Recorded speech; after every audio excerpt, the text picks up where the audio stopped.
Hi dear. இன்றைக்கி நம்ம டேவுப்பா எஃப்எஃபோட 14வது episode தான் பார்க்க போகிறோம்.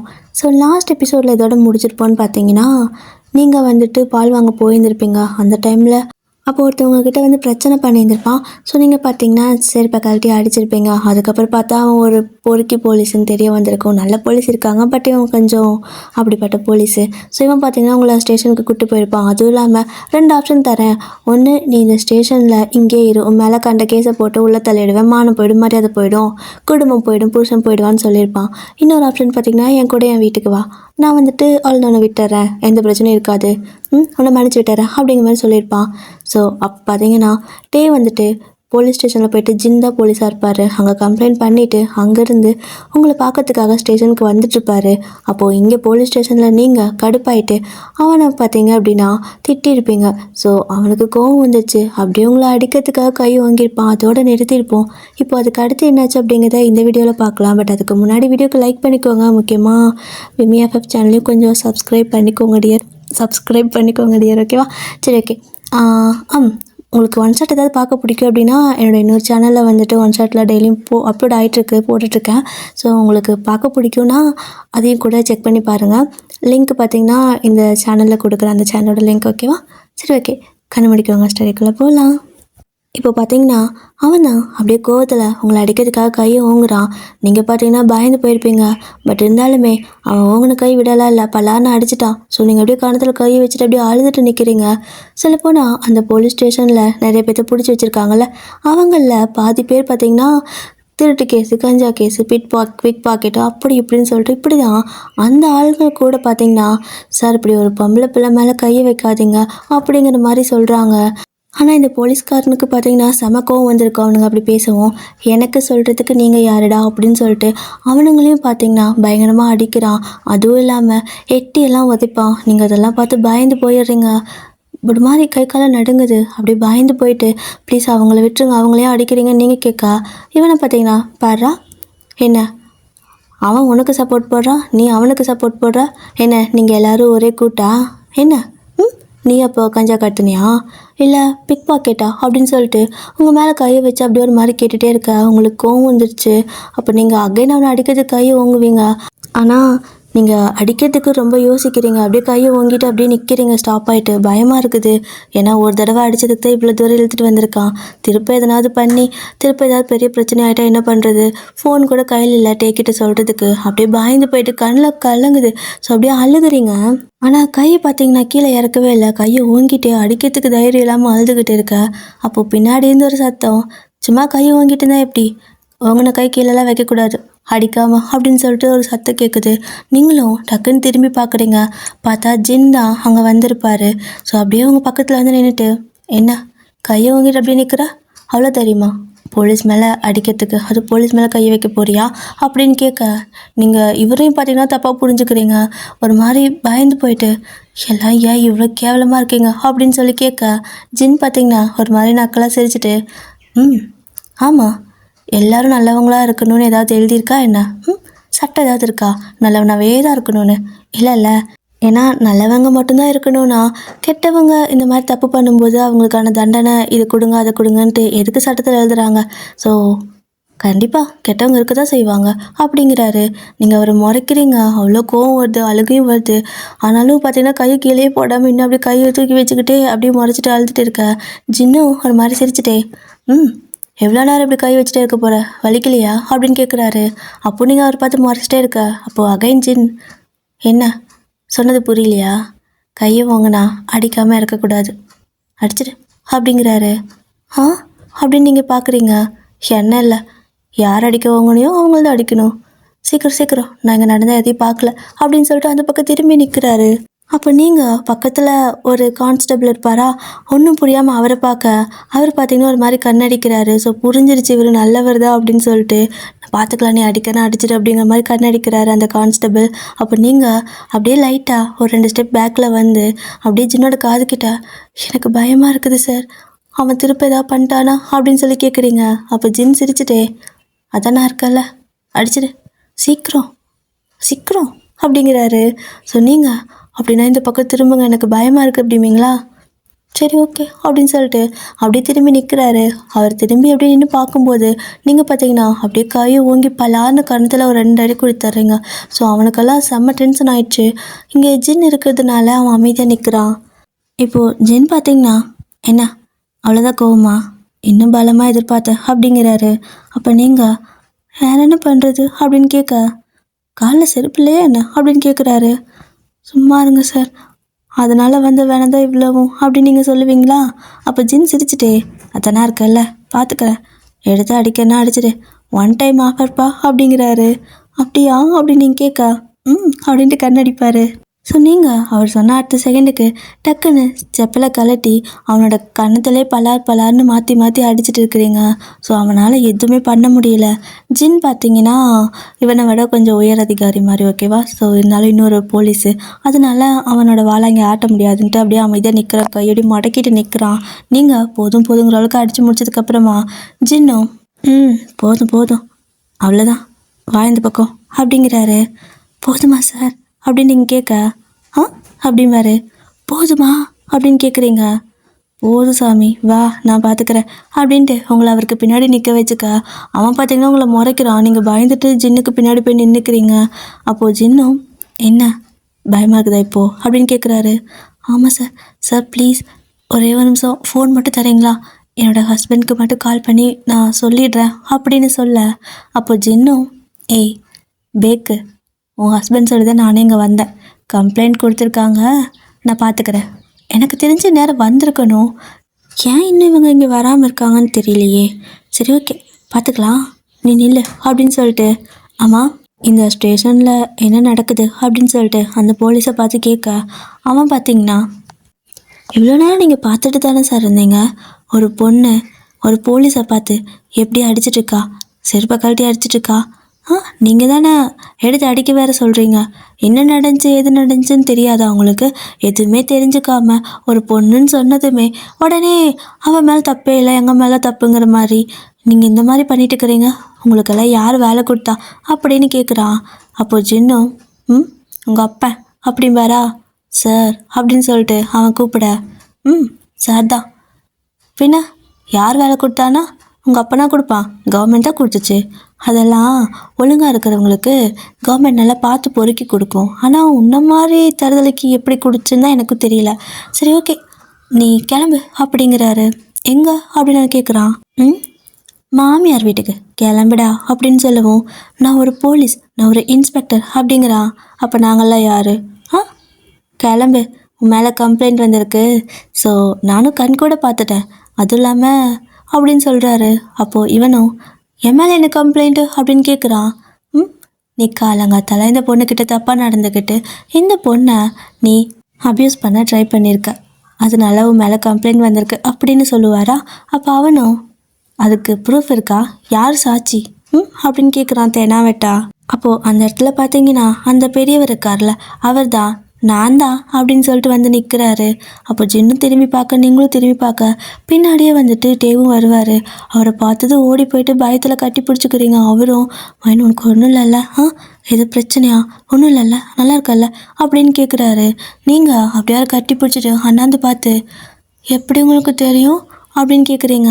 ஸோ அவர் பார்த்தீங்கன்னா இந்த பெரியவர் தான் சொன்னார் அப்படின்னு சொல்லுவாரா.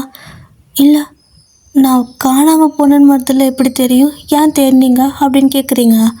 ஏய் பால் வாங்க போனவ 2 மணி நேரம் வரலன்னா தேடாமல் இருப்பாங்களா, சரி சரி இரு நான் பார்த்துக்கிறேன் பயப்படாத அப்படிங்கிறாரு.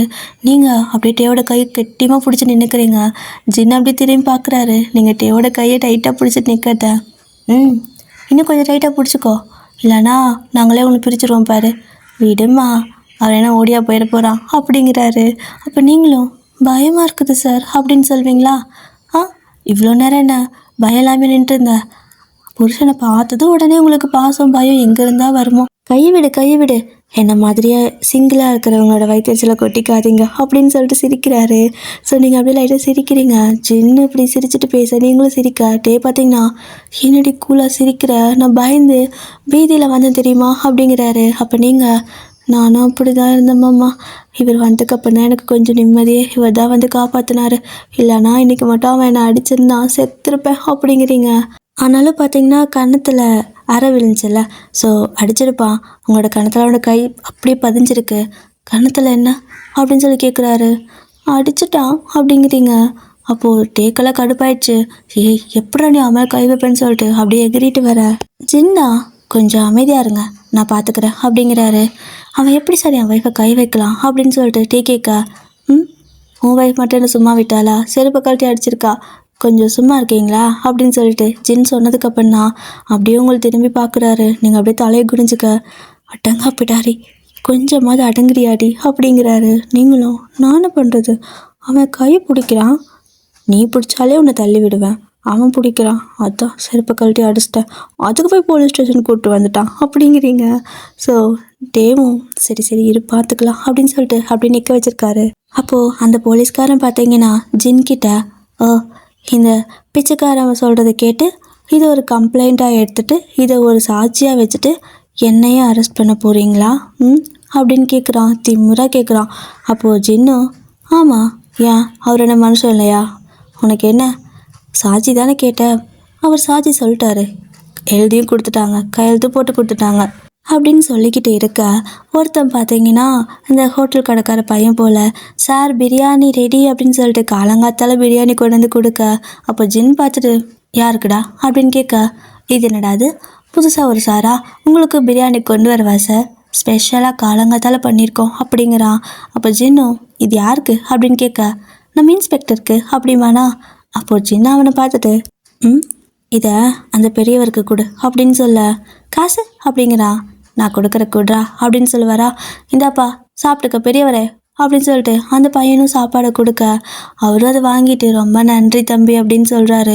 அப்போ ஜின் வந்துட்டு, பரவாயில்ல, நீங்கள் எதுக்கும் பயப்படாமல் இந்த மாதிரி அந்த பொண்ணை காப்பாற்றிருக்கீங்க, ஸோ நீங்கள் மட்டும் சொல்லலைன்னா என்னாலே வந்திருக்க முடியாது, அவராலே கண்டுபிடிச்சிருக்க முடியாது, இந்த மாதிரி ஆளுங்க கையிலலாம் பிள்ளைங்க மாட்டினா என்ன பண்ணுவானுங்கன்னே தெரியாது, ஸோ ரொம்ப தேங்க்ஸ் அப்படின்னு சொல்லிட்டு அவர்கிட்ட சொல்ல, அவரும் அட இதில் என்னப்பா இருக்குது, மனுஷனுக்கு மனசும் உதவி பண்ணினா தானே மனுஷத்தன்மை அப்படின்னு சொல்லிட்டு அவ்வளோ அழகாக அவ்வளோ பெரிய மீனிங் இருக்கும் அந்த வார்த்தையில். ஆனால் சிம்பிளாக சொல்லிட்டு அவர் பாட்டுக்கு சாப்பாடு எடுத்துகிட்டு வெளியே கொண்டு போய் உட்காந்து அதை சாப்பிட்றதுக்கு போகிறாரு. அப்போ ஜின்னும் அங்கெல்லாம் உட்காந்து சாப்பிடக்கூடாது அப்படின்னு சொல்ல, சரி தம்பி நான் வெளியே போயிடுறேன் அப்படின்ட்டு எடுத்துகிட்டு போவாரா. அப்போது அகைன் ஜின் அவரை கூப்பிட்டு கான்ஸ்டபிள் கிட்ட அவரை உட்காந்து சாப்பிட்றதுக்கு டேபிள் கொடுங்க, எல்லோரும் உட்காந்து சாப்பிடுவாங்கள்ல, அந்த டேபிள் சாப்பிட்ற இடத்துக்கு கூப்பிட்டு போங்கன்னு சொல்லிட்டு அப்படி அனுப்புகிறாரு. அதுக்கப்புறம் அந்த கான்ஸ்டபிள் பார்த்திங்கன்னா அவரை சாப்பிட்ற இடத்துக்கு கூட்டிகிட்டு போகிறாரு. ஸோ அவரும் ரொம்ப தேங்க்ஸ்ப்பா, என்னெல்லாம் உள்ளே கூட விட மாட்டாங்க அப்படின்னு சொல்ல, அதெல்லாம் ஒன்றும் பிரச்சனை இல்லை, நீங்கள் உட்காந்து சாப்பிடுங்கன்னு சொல்லிட்டு சாப்பிட வைக்கிறாங்க. ஸோ இப்போது இந்த போலீஸ்காரன் பார்த்தீங்கன்னா ஜின்கிட்ட ஒரு மாதிரி முறைச்சிட்டு, என்ன பண்ணிட்டு இருக்கிறீங்கன்னு தெரிஞ்சுதான் பண்ணுறீங்களா அப்படின்னு கேட்க, அப்போ ஜின்னும் அப்படியே அவரோட கையை தூக்கி அவனோட ஷர்ட்டு காலரை பிடிச்சி இழுத்துக்கிட்டு, வாடா போகலாம், உனக்கு இந்த ஸ்டேஷன் பிரியாணியெல்லாம் இல்லை, இனிமேல் என்னோடய ஸ்டேஷனில் வந்து கழித்தின்னு அப்படின்னு சொல்லிட்டு அப்படியே கழுத்தை பிடிச்சி இப்படி இழுத்துட்டு போகிறாரு. அப்போது அவன் பார்த்தீங்கன்னா உங்களை வேற ஒரு மாதிரி முறைக்கிறான். ஐயோ இவனால் மறுபடியும் இது பிரச்சனை வந்துடுமோன்னு பயமாக இருக்குது உங்களுக்கு அப்படின்னு நீங்கள் டேக்கு முதுகுக்கு பின்னாடி போய் நின்றுக்கிட்டு நம்ம பயமாக இருக்குது அப்படின்னு சொல்ல, டே பார்த்தீங்கன்னா சார் ஒரே நிமிஷம் அப்படிங்கிறாரு. என்ன அப்படின்னு கேட்க, நீங்கள் இவனை கூட்டிகிட்டு போய் என்ன பண்ண போகிறீங்க அப்படின்னு கேட்குறாரு. என்ன பண்ணணும்னு நீ நினைக்கிற அப்படின்னு சொல்லிட்டு ஜின் வந்துட்டே பார்த்து கேட்க, அது வந்து சார் இல்லை என்னதான் இருந்தாலும் போலீஸ் தானே, நீங்களும் போலீஸு விட்டுருவீங்களா அப்படின்னு கேட்கவும், அப்போ ஜின் சிரிச்சுட்டே அவனை பார்த்தீங்கன்னா டேக்கு முன்னாடி தள்ளிவிட்டு, என்ன பண்ணணும்னு ஆசைப்படுறியோ பண்ணு, அதையே நான் ஃபாலோ பண்ணிக்கிறேன் அப்படின்னு சொல்லிட்டு கண்ணடிக்கிறாரு. ஸோ டேக்கெல்லாம் செம்ம கடுப்பு அவன் மேலே. ஏண்டா உனக்கு எவ்வளோ தைரியம் தான் என்னோட வைஃப் மேலே கையை வைப்பேன், நான் கையை பிடிச்சாவே எட்டி உதைப்பா, உன்னை கொஞ்சம் வேலை அதான் செருப்பு கழட்டி அடிச்சிருக்கா, அதுக்கு எதுக்கு நான் போலீஸ் ஸ்டேஷன் வரைக்கும் கூட்டிகிட்டு வந்தேன், அவளை காணோம் நான் எவ்வளோ தேன்னு தெரியுமா, குழந்தை வீட்டில் அழுதுட்டுருக்கு, அறிவு கட்ட நாயை பரதேசி வரம்போக்கு அப்படி இப்படின்னு திட்டிகிட்டு இருக்க. ஜின் சிரிச்சுட்டு, இதுக்கு தான் நீ கேட்டியா அப்படின்னு கேட்குறாரு. இருங்க சார் ஒரு ஃப்ளோவில் போயிட்டுருக்குன்னு சொல்லி இன்னும் 4 வார்த்தை திட்டி முடிச்சுட்டு ஓங்கி பலான்னு 2 காரணத்திலே விட அவனுக்கெல்லாம் வெறி ஆகுது. என்ன சார் ஆளாளுக்கு கை வைக்கிறீங்க மேலே அப்படின்னு சொல்ல, அப்போது ஜின்னும் அப்படியே அவன் ஷர்ட்டு காலர் பின்னாடிந்து பிடிச்சிட்டு, நீ கை வைக்காமல் இருந்திருக்கணும்ப்பா, இப்படி ஊரான் வீட்டு பிள்ளை மேலே கை வச்சா ஊரடி தர்மடி விலக தான் செய்யும், வா போகலாம் அப்படின்னு சொல்லிட்டு, இங்கேருந்தா இன்னும் கொஞ்சம் நேரம் இருந்தால் எல்லாரும் வந்து அடிப்பாங்கடா, வாடா போயிடலான்னு சொல்லி அவனை இழுத்துட்டு போயிட்டு ஜீப்பில் போட்டு கூட்டிகிட்டு போயிடுறாரு. போகும்போது தைரியமான பொண்ணாக தான் இருக்க, ஆனால் கொஞ்சம் பத்திரமா இரு அப்படின்னு சொல்லிட்டு போகிறாரு. நீங்களும் ஏன் அவர் அப்படி சொல்லிட்டு போகிறாரு அப்படின்னு கேட்குறீங்க. அப்போது டே பார்த்தீங்கன்னா ஓவராக வாய் பேசினா இப்படி தான் தேவையில்லாத ஏதாவது இடத்துல பிரச்சனை வரும்.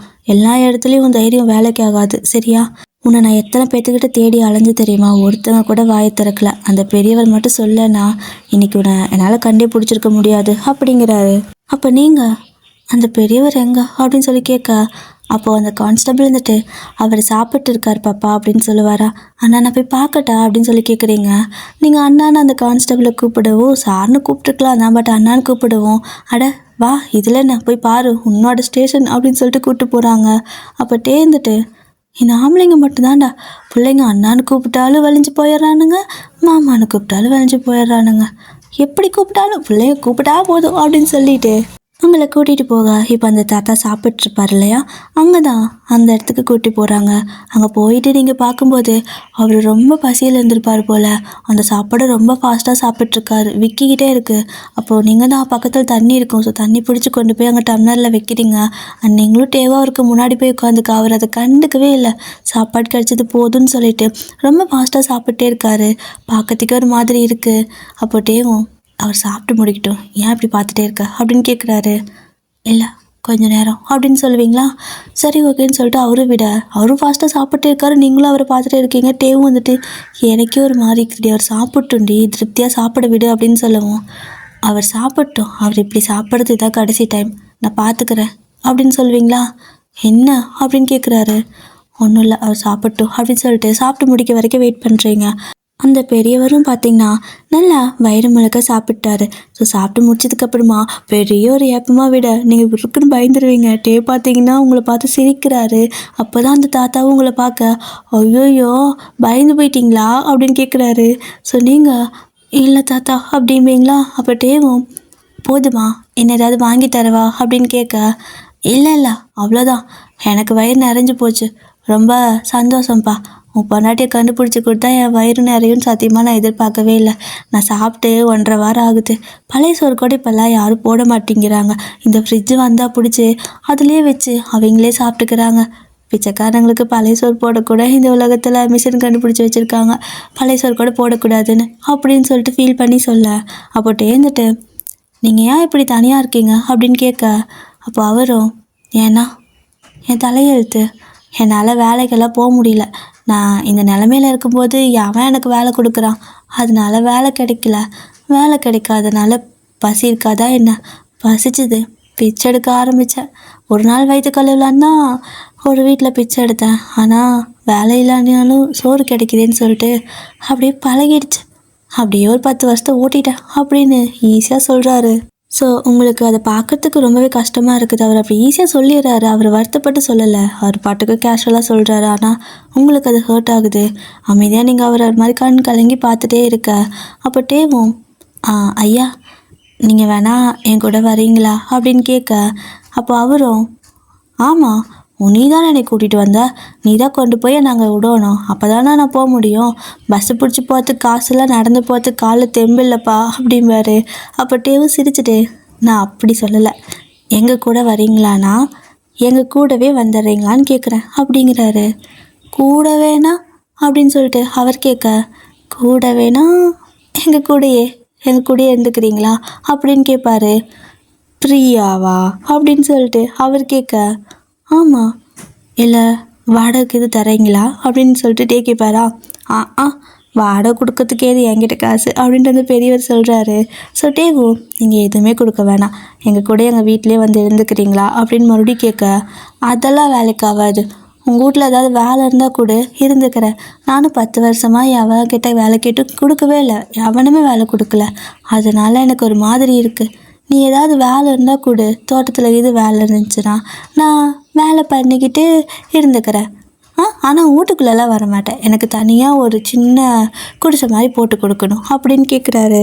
அப்போ நீங்களும் டேவும் வந்துட்டு நீங்கள் பண்ண ஹெல்ப்புக்கு நாங்கள் எப்படி உங்களை வேலைக்காரங்களாக கூப்பிட்டு போக முடியும், எங்கள் கூட வந்து இருந்துக்கங்க, நாங்கள் எங்களோட அம்மா அவங்க மட்டும்தான் இருக்கோம், ஸோ எங்களுக்கு வேறு யாரும் கிடையாது அப்படிங்கிற மாதிரி சொல்ல, ஆனால் அவர் தெளிவாக இருக்கார்.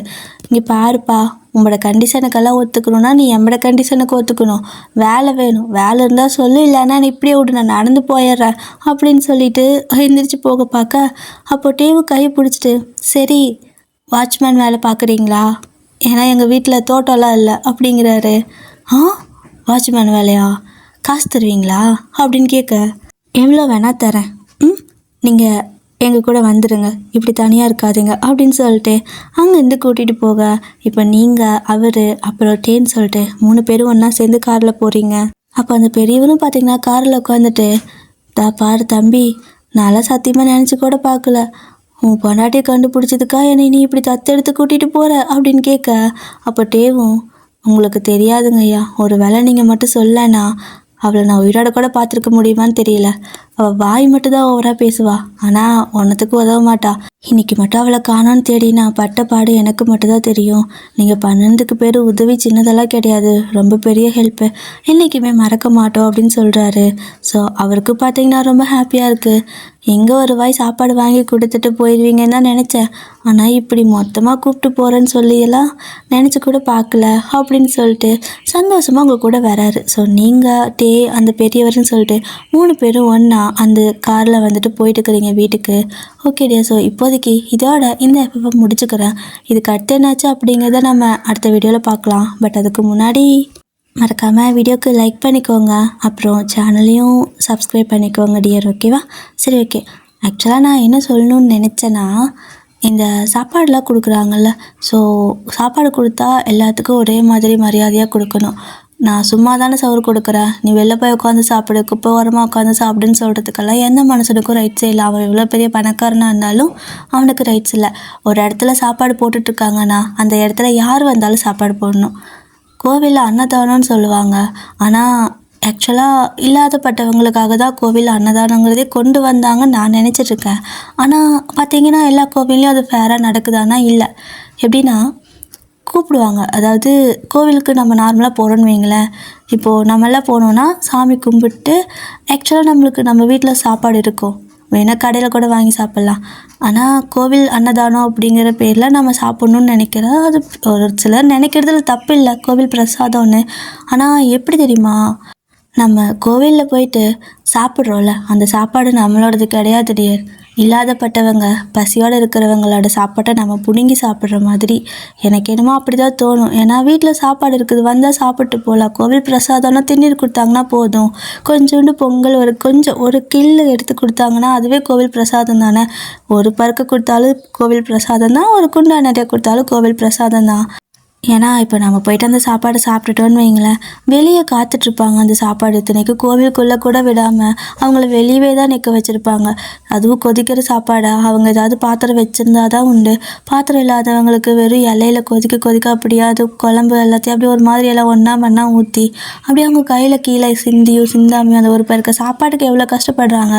ஆனால் அப்படி தான் அவங்களுக்கு ஏதோ நாய்க்கு கூட நம்ம சாப்பாட்டை தூக்கி எறிய மாட்டோம்ல.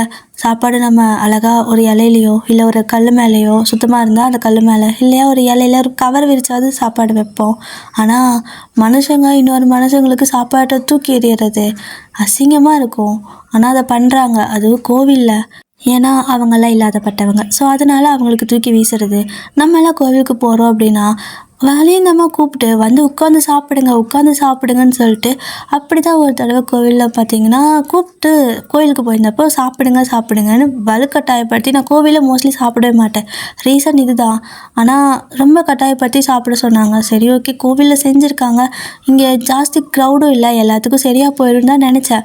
ஆனால் போய் சாப்பிட்டுட்டு வெளில வந்து பார்த்தா அத்தனை பேர் வெளியே வந்துட்டு அந்த சாப்பாட்டுக்காகவே 12 மணிக்கு கோவிலில் கொடுக்குற அந்த சாப்பாட்டுக்காக காலையில் 9-9:30 அவங்க காத்துட்ருக்காங்க.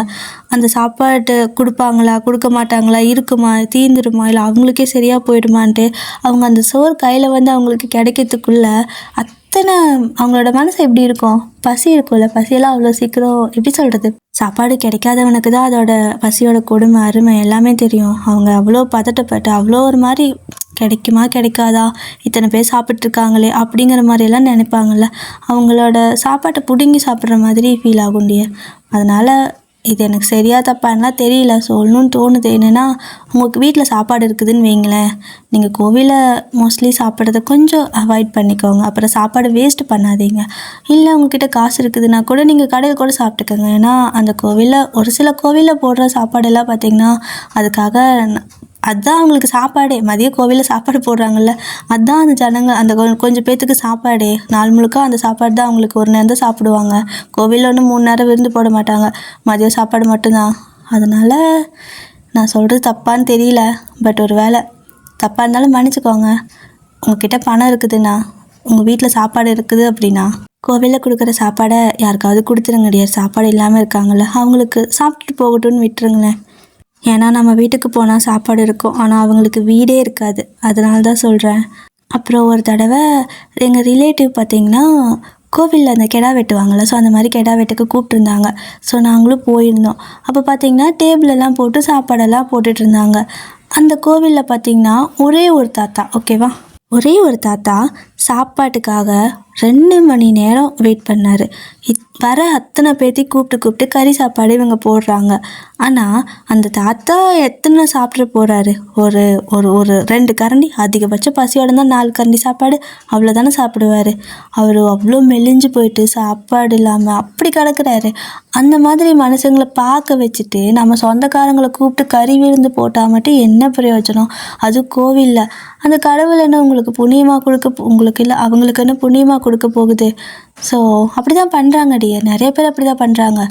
பசியோட கஷ்டப்படுறவனை பார்க்க வச்சு நல்லா காசு பணம் இருக்கிறவனுக்கு விருந்தாக போடுறாங்க. இதில் அவங்களுக்கு கோவிலில் இவங்க அன்னதானம் போடுறாங்க, கெடா வெட்டுறாங்கன்னா இவங்களுக்கு என்ன புண்ணியம்? இவங்க ஏதோ ஒன்று வேண்டியிருப்பாங்க, பண்ணுறாங்க தான். அதுக்காக இது பாவத்தில் சேராதா என்ன? பாவக்கணக்கில் ஒன்று தான் இதுவும். சரி, அப்புறம் அந்த தாத்தா பார்த்திங்கன்னா எவ்வளோ நேரம் கேட்கவே இல்லை. வந்து பாத்திரத்தை மட்டும் ஒரே ஒரு குண்டா மாதிரி பாத்திரம் இருக்கும்ல, ஸோ அது மட்டும் சின்னதான், பெருசு கூட இல்லை, அதை மட்டும் வச்சுட்டு ரொம்ப நேரம் நின்று ஒரு மாதிரி ஏக்கமாக பார்த்துட்டே இருந்தாங்க. ஸோ அதுக்கப்புறமா அவர் பார்த்துட்டே இருக்காரு, மற்றவங்களாம் சாப்பிட முடியாது, அதுவும் அவர் பசிக்காக போடல இவங்க சாப்பாடு, பார்த்துட்டே இருக்காரு அப்படின்னு சொல்லிட்டு கூப்பிட்டு அவருக்கு பார்த்திங்கன்னா சாப்பாடு இருக்குல்ல, சாப்பாட்டை மட்டும் போட்டு கறி குழம்பு இருக்குல்ல, வெறும் குழம்பு. அவங்க ஆக்சுவலாக ஒரு பெரிய கடை வெட்டினாங்க, அதில் அத்தனை கறி இருக்கும், அது போக முட்டை வாங்கியிருந்தாங்க, அதுக்கப்புறம் சிக்கன் தனியாக கிரேவி பண்ணியிருந்தாங்க. அத்தனை பேர்த்துக்கு அவங்க போடுறாங்க. அன்றைக்கி சாயந்தரம் மட்டும் அது அவ்வளோ மிச்சமாச்சு. அந்த வயசான தாத்தா எத்தனை கறி சாப்பிட்ருவாங்க? எவ்வளோ மட்டன் அவங்களால சாப்பிட முடியும்? ஒரு கரண்டி மட்டன் கூட அவருக்கு போட முடியாமல் இல்லை, மனசு இல்லை. ஏன்னா இவங்களுக்கு மனசு இல்லை. வெறும் சாப்பாடு மட்டும், அதுவும் பார்த்திங்கன்னா கீழே மேலே சிந்தி, எங்கள் சித்தப்பா தான் வேலையார் போட்டேன், எங்கள் சித்தப்பா தான். ஸோ கீழே மேலே சிந்தி, அதுவும் அந்த குண்டா கூட ஃபுல்லாக நிறையில கையை வர மாட்டேங்குது இவங்களுக்கு சாப்பாடு போடுறதுக்கு. அதனால எங்கள் இன்னொரு சித்தப்பா பார்த்திங்கன்னா இவன் போட்டானா அவங்களுக்கு பசியாக ஆறாதுன்னு சொல்லிட்டு சாப்பாடு இந்த பக்கம் கூப்பிட்டு அள்ளி கொண்டு போய்ட்டு அந்த குண்டாவில் போட்டு கொடுத்து குழம்பு எடுத்து ஊற்றி அனுப்புனாங்க. ஆனால் பொங்கல் வச்சது பார்த்திங்கன்னா அந்த சித்தப்பா வீடு. ஸோ அதனால் இவங்க எதுவும் அதிகாரம் பண்ண முடியாது, சாப்பாடு மட்டும் தான் போட்டாங்க. அவருக்கு ஒரு கரண்டி கறியை தான் போட்டால் இவங்களுக்கு என்ன குறைஞ்சி போயிடும். நல்ல பணக்கார வீடு தான் டியர், நிஜமாவே இவங்க நல்ல பணக்கார வீடு தான். ஆனால் அவங்களுக்கு போடுறதுக்கு மனசு இல்லை. அப்புறம் எனக்கு புரியாத ஒன்று என்னென்னா, அங்கே எல்லோரும் வந்து உட்காந்து சாப்பிட்றதுக்கு அவ்வளோ டேபிள்ஸ் இருந்துச்சு, ஓகேவா, அத்தனை டேபிள் இருக்குது. அதில் அந்த தாத்தாவை கூப்பிட்டு ஏதோ ஒரு டேபிளில் உட்கார வச்சு அவங்க சாப்பாடு போட்டிருக்கலாம். அதுக்கு பேர் தானே புண்ணியம் சேர்த்துணும் கூட சாப்பாடு போட வேணாம். பசியில் இருக்கிறவங்க ஒருத்தங்க சாப்பாடு போடுறியா, மற்ற எல்லாத்தையும் எப்படி ட்ரீட் பண்ணுறியோ அதே மாதிரி அவரையும் ட்ரீட் பண்ணலாம்ல.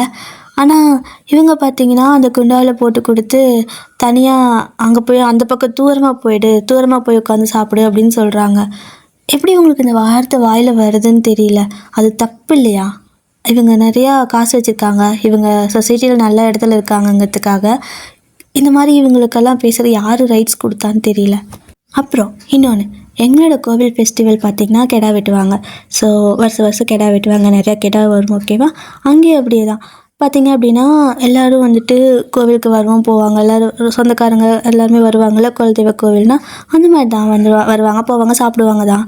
ஆனால் அங்கேயும் வந்துட்டு ஆக்சுவலாக அது ஒரு கோவில், நீ அங்கே அன்னதானங்கிற மாதிரி தான் சொல்கிறாங்க. ஆக்சுவலாக பார்த்திங்கன்னா அன்னதானம் தான் சொல்லுவாங்க, ஓகேவா. அன்னதானம்னா என்ன, யார் வந்தாலும் சாப்பாடு போடணும், எல்லாத்துக்கும் ஒரே மாதிரி பார்க்கணுங்கிறது தானே. பட் அங்கே எங்கள் கோவில் தான் இல்லைன்னு சொல்ல, எங்கள் கோவில்லையே பார்த்திங்கன்னா இதே தான் பண்ணுவாங்க. யாராவது சாப்பாடு கேட்டுட்டு வந்தாங்கன்னு வைங்களேன், அதாவது இல்லாதப்பட்டவங்க, ஓகேவா, அவங்க இந்த மாதிரி சாப்பாடு இருந்தால் போடு சாமின்னு சொல்லிட்டு வந்து கேட்குறாங்க, வாயை திறந்து ஒருத்தங்க கேட்குறாங்க. அப்போது உங்களுக்கெல்லாம் இப்போ போட முடியாது, எல்லோரும் வந்துட்டு இருக்கிறாங்க, உறம்புறைங்கெல்லாம் வந்துட்டுருக்காங்க, ஸோ எல்லாம் வந்து சாப்பிட்டு போனால் மிச்சம் இருந்தால் கொடுக்குறோன்னு இதே வார்த்தை அந்த கோவிலில் வச்சு சொல்கிறாங்க. இவங்கெல்லாம் என்னதான் காசு போட்டு நோம்பி பண்ணி, என்னதான் காசு போட்டு கெடா வெட்டி, என்னதான் காசு போட்டு வரி கொடுத்து என்ன பண்ணாலும் இவங்க சொன்ன இந்த ஒரு வார்த்தையில் அவங்க பண்ணின எல்லாமே ஒன்றும் இல்லாத மாதிரி தானே ஆகும்.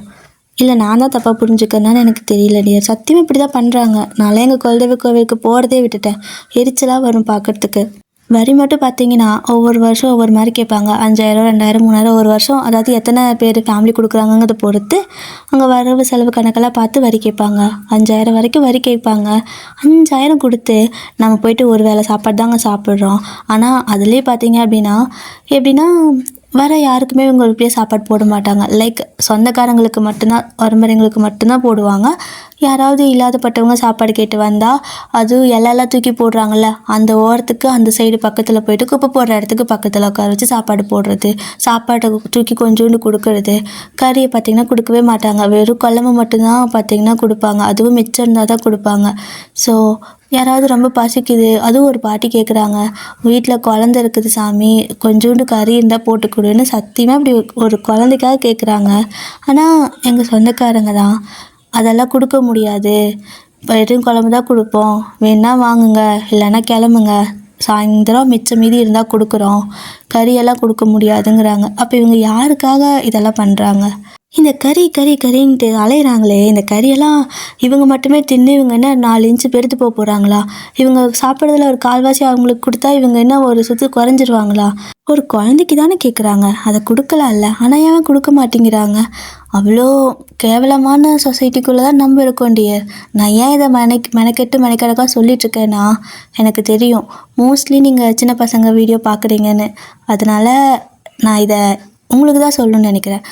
ஏன்னா உங்ககிட்ட சொல்லும்போது நீங்கள் வளர்ந்து வரும்போது அந்த தப்பை நீங்கள் பண்ண மாட்டீங்க. ஏன்னா நம்ம வளர்ந்து வர சொசைட்டி, நம்ம சுற்றி இருக்கிறவங்க நம்மளை இப்படி தான் வளர்க்குறாங்க. சொல்லப்போனால் நானே பார்த்திங்கன்னா இந்த மாதிரி இடத்துல தான் வளர்கிறேன். என்னோடய சொந்தக்காரங்க எல்லாருமே பார்த்திங்கன்னா இப்படி தான். எங்கள் அம்மா எப்படின்னு எனக்கு தெரியல, ஏன்னா நாங்கள் இந்த மாதிரி எல்லாம் எங்கேயும் கெடாலாம் நாங்கள் விட்டுருந்து கிடையாது இது வரைக்கும். எங்கள் அம்மாவும் அதிகமாக எங்கேயும் போய்க்க மாட்டாங்க. ஸோ நாங்கள் ஒன்று எங்கள் வேலை ஒன்றுன்னு இருப்போம், ரொம்ப முக்கியமான விசேஷத்துக்கு மட்டும் போவோம், அப்படி தான்.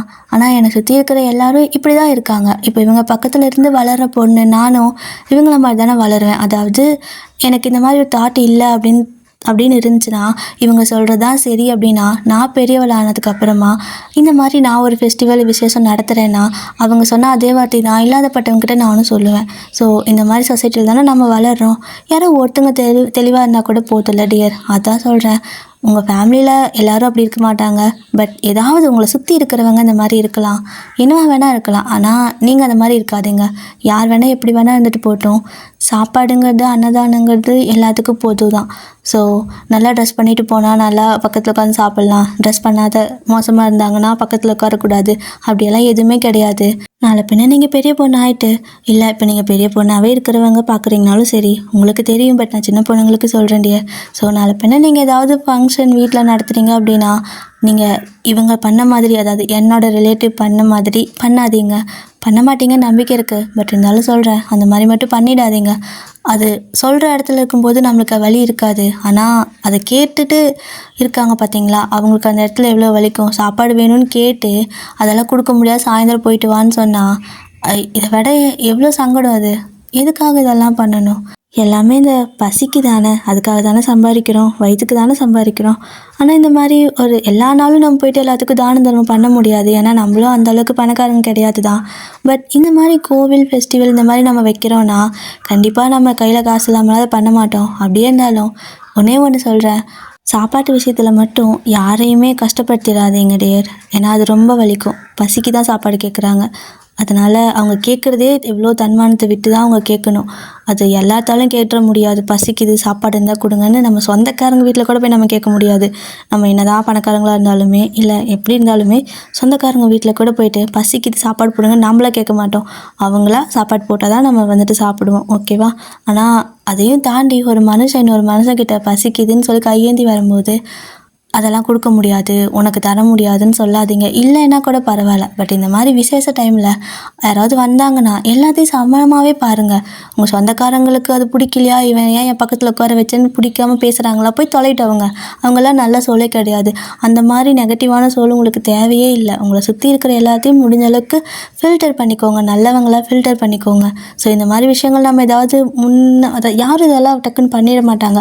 பட் நம்ம அதை பண்ணுறோம் அப்படின்னா நம்மளை சுற்றி இருக்கிற கெட்டதுங்கெல்லாம் போயிடும். ஏன்னா அதுங்களுக்கெல்லாம் இது பிடிக்காது, அதனால போயிடுவாங்க. அதுக்கப்புறம் பார்த்திங்கன்னா ஒரு சிலர் இருப்பாங்க, ஓகே இதில் என்ன இருக்குது, அவங்களும் சாப்பிட்றாங்க நம்மளும் சாப்பிட்றோன்னு சொல்லுவாங்க. அந்த மாதிரி நல்ல மனுஷங்களை மட்டும் வச்சுக்கோங்க.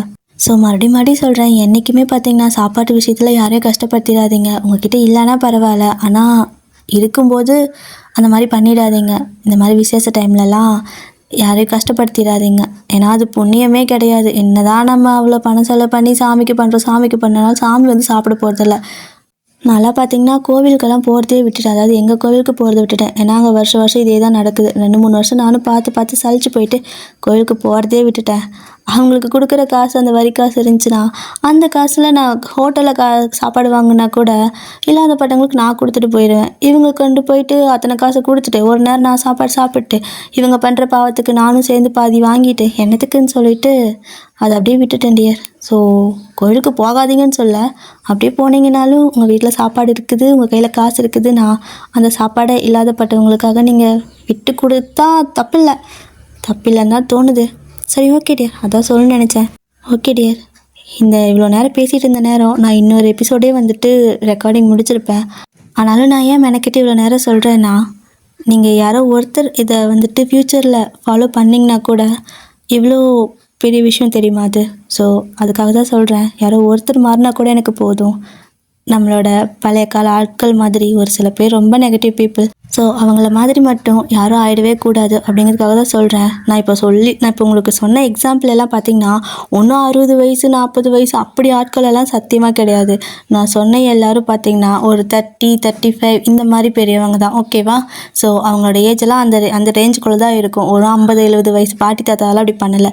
இப்போ இருக்கிற ஜென்ரேஷன், அதாவது நம்மளோட சித்தப்பா சித்தி இந்த மாதிரி அவங்களுக்கெல்லாம் ஒன்று அந்தளவுக்கு 60 வயசு ஆகிடாதுல, 40 வயசு 30 வயசு தான் இருக்கும். ஸோ அவங்க பார்த்திங்கன்னா யங் ஜென்ரேஷன் தான். ஸோ நம்மளை விட கொஞ்சம் பெரியவங்க தான், ஆனால் அவங்க பார்த்திங்கன்னா யங்குக்குள்ளே தான் வருவாங்க. அவங்களே இதை பண்ணுறதுனால தான் நான் இதை உங்களுக்கு சொல்கிறேன். ஸோ நம்மளாம் இன்னும் சின்ன பசங்க, அதனால் நம்ம அவங்கள மாதிரி நடந்துக்கக்கூடாது.